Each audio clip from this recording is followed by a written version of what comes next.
If you've ever looked at someone's before and after transformation photos online and thought, wow, that's amazing. How'd she do that? And should I be doing what she's doing? Maybe part of you feels inspired. And another part quietly wonders what it really takes to get those kind of results after 50. And the truth is, not all fat loss is the same. What it takes to step on a bodybuilding stage is very different from what it takes to live well, feel strong, and lose fat in real life after 50.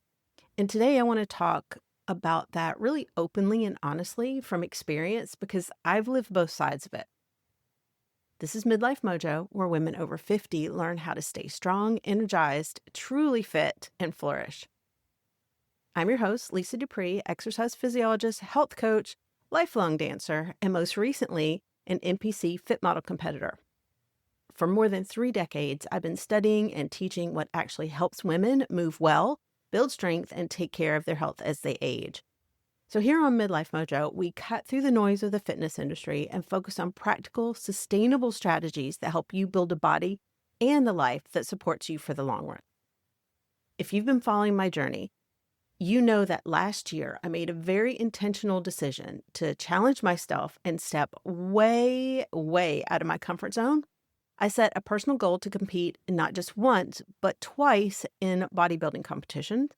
And at the same time, I set professional goals for myself to grow my health and fitness coaching business and launch a gluten-free, dairy-free baking business. And yes, starting a baking business while training and eating like a bikini competitor was exactly as challenging as it sounds. But that was the point. I wanted to see what was possible when I approached these goals with clarity, structure, and support. So, doing a bodybuilding competition for me wasn't about chasing perfection or punishing my body, changing it because I wasn't happy about the way that I looked. None of that. It was really about seeing what I was capable of doing when I decided to go all in and do the work. It was about committing to a goal and following through, executing a plan. And at the same time, I'm very aware of what's happening in the broader fitness space. Social media is full of women who are shredded at 50, leaner than ever, and showing dramatic before and after transformations. Like, on the surface, that can feel incredibly inspiring. But along with that inspiration, often comes some confusion and sometimes the quiet nagging feeling that maybe that kind of thing is just not in the cards for you. And what you're seeing is usually the result of a very specific type of fat loss designed for a very specific outcome. You know, you're not failing if you've been working at a body recomposition or losing fat or building muscle and not seeing results quickly, because what's usually not visible is the level of structure, precision, and short-term sacrifice required to achieve that specific look. These transformations reflect a highly controlled temporary process, not an approach that most women want, need, or could realistically sustain while managing careers, families, and everything else that just makes up a full, vibrant life. One moment that really stuck with me happened about a month before my first competition. At that point, everything had to be dialed in. My strength workouts, my cardio, my recovery, my sleep, all of it. And I was doing what the plan called for, and the plan was working. I was leaner and stronger than I had been in years, but I remember looking in the mirror and not really liking what I saw. And where I live is pretty warm year round, and I really, really dislike being cold.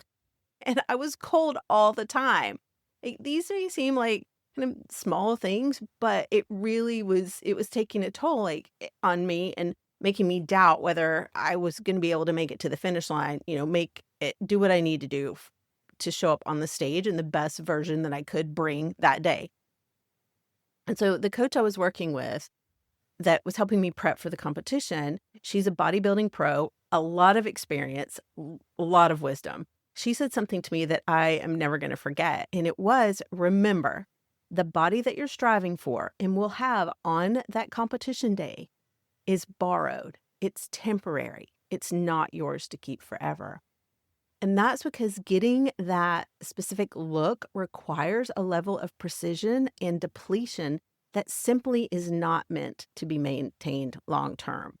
And that's a lot of times what is missing in these body transformation stories, right?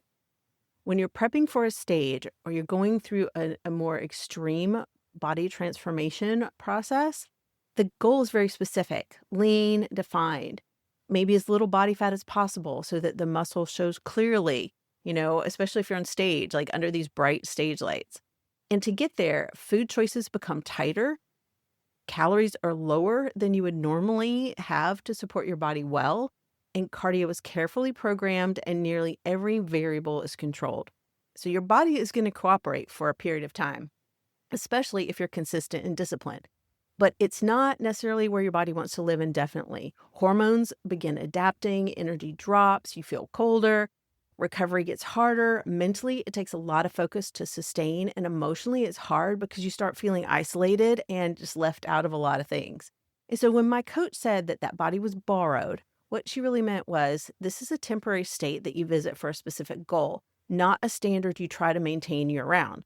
That's why in bodybuilding, there are phases. There's a cut phase, prepping for the competition, reverse dieting, coming out of the competition, then a build phase, et cetera, et cetera.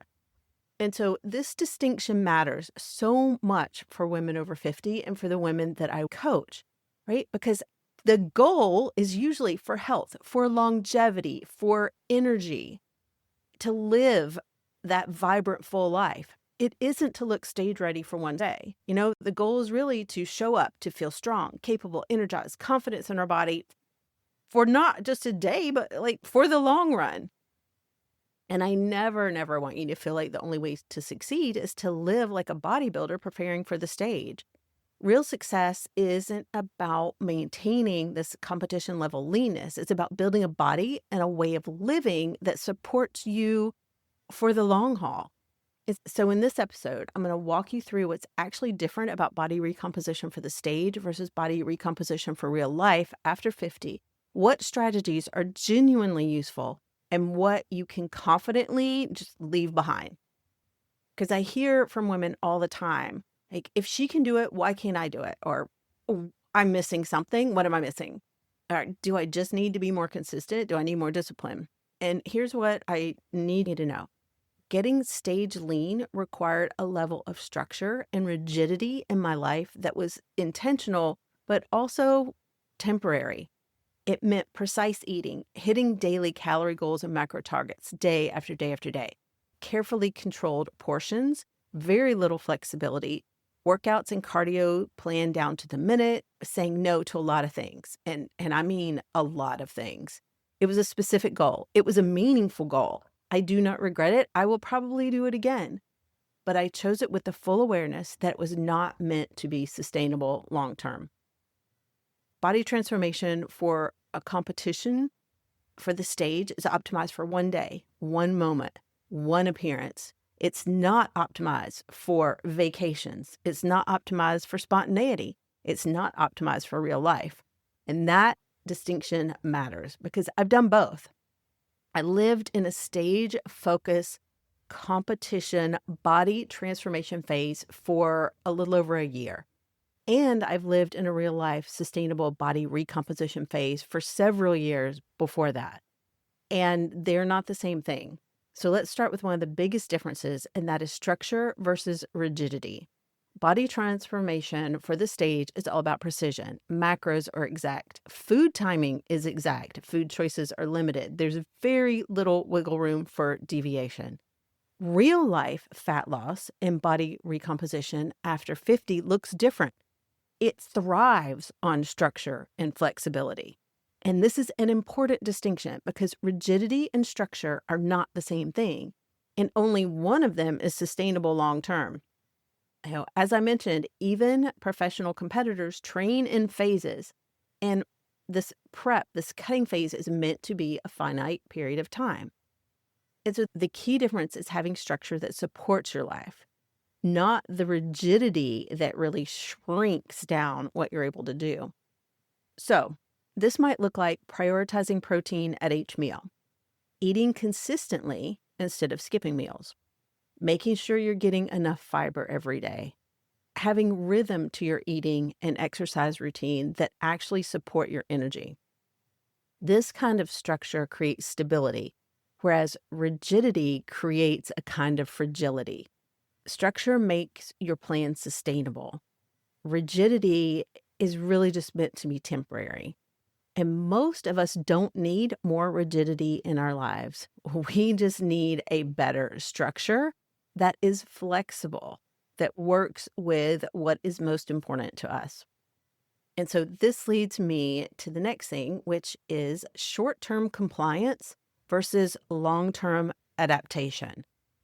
This is so important. Stage prep, body recomposition for a competition, is short-term, and it's all about compliance. You follow the plan no matter what, even when you're tired, even when you're hungry, and even when you're not hungry, right? Even when your sleep is crap, even during your holidays and on your birthday.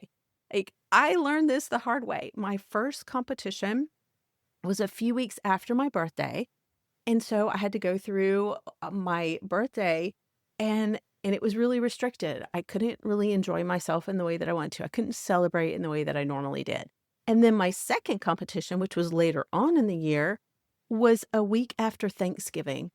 So, yeah, I was eating on my meal plan on Thanksgiving and everybody else was doing their thing, and it was really challenging because I wanted to have a celebration and do the things with my family and engage in those traditions. And I really, because I had that goal, I couldn't.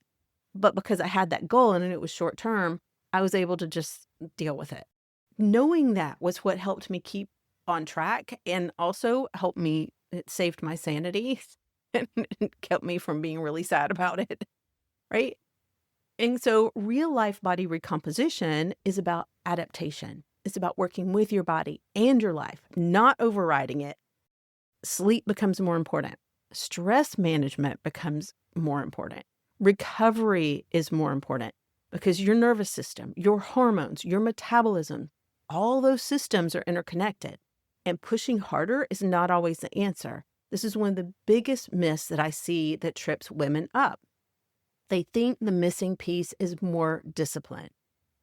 But most women in midlife are already disciplined. Like, we wouldn't be where we are in our lives. We wouldn't have had the experiences with our careers and raising families if we weren't disciplined. Like, and at this stage of life, the missing piece is probably not more discipline. It's likely just that you need better alignment and, again, that better structure. All right, so that brings me to the next thing, and that is talking about leanness versus health. On the competition stage, the goal is muscular development and body symmetry. Conditioning, which just means lower body fat, so you can actually see the muscular development and body symmetry. And then how well your physique, your body represents the standard of the category that you're competing in. Those are very specific metrics, right? It's very narrow. There's not a lot of deviation. And in real life, after 50, the metrics, they're just different. Like, it's not that. Muscle mass matters more, yes. Bone density also matters more. Hormonal stability matters more. Energy matters more. Developing habits for longevity matter more. Because health is not defined by how small you are. Healthy at 55 looks different than healthy at 25. Muscle becomes protective. Strength becomes protective. It's functional. Energy becomes protective. And it's ironic because focusing on those things often lead to better fat loss outcomes anyway. All right, so the next difference is visibility versus viability. Being lean and losing fat to get on stage under bright lights in a very small bikini is optimized for visibility. It's optimized for the judges. It's optimized for photos. It's really optimized for just that 10-minute appearance on a specific day that you are on stage. Real life fat loss, real life body recomposition is optimized for viability, for your actual life. Can you go to dinner and feel relaxed and comfortable? Can you travel and enjoy yourself and do all the things and have all the experiences that you want? Can you maintain your habits through your holidays, through the busy seasons, you know, going with the normal ebb and flow of life? And when I work with new clients, a simple question I often encourage them to consider for themselves and their plan to reach their goals is this: can I do this and live like this in July? Can I live like this in December? Can I live like this on a random Tuesday? Because if the answer is no, then it's probably not going to be a long-term sustainable solution. And this is where a lot of people get stuck, not because they don't know what to do, but because they don't feel that they're allowed to choose differently. Not because they lack discipline, but because they've been taught to value these extremes and these short-term results over sustainability and long-term success. And so I've been in the health and fitness field for well over 30 years now, and there's a persistent unspoken pressure in the fitness culture that more is better. Leaner is better, more disciplined is better, more restrictive is better. But that's not inherently true. Having clothes that fit you comfortably and feeling confident in your body, being able to eat a meal without any anxiety around food, those are powerful goals. And for some women, it feels really uncomfortable to choose goals that are sustainable instead of extreme, because achievement has often been tied to pushing harder, doing more, being better. Sustainable fat loss after 50 isn't about proving anything to anyone. It's about reclaiming your authority over your body. Just because something works for somebody else doesn't mean it's going to work for you. And just because something is possible doesn't mean it's necessary. You get to decide the cost that you're willing to pay. And fat loss that respects your season of life is far, far more powerful than fat loss that fights against it. Having said all that, I'm so, so glad that I chose to take on the big goal of competing last year. Body transformation for a bikini competition is now a tool in my toolbox. It taught me so many valuable lessons about structure, consistency, and intentionality. It really allowed me to change my mindset about what is important to me. And I know now that it's not a template that I'm following for my everyday life, right? It's not something that I'm going to do every single day. Real life body recomposition after 50 is different. It's more aligned, it's adaptable, it's repeatable. It supports your strength, your energy, your confidence, and the life that you want to live. Because when it comes down to it, the goal isn't to look like somebody who's ready to step on stage and compete every day. It's to live like someone who's fit and flourishing. And you deserve an approach that reflects that about your life, your priorities, in the season that you're in right now. If this episode is resonating with you, one of the most powerful next steps you can take is understanding your own patterns and mindset. I invite you to take my free weight loss archetype quiz to discover what may be helping you or what may be quietly holding you back. Because when you understand yourself better, fat loss and fitness become simpler, calmer, and far more sustainable. You can access the quiz at lisadupreecoaching.com/quiz, and the link is also in the show notes. Thank you so much for being here today. Until next time, get out there and keep your mojo rising.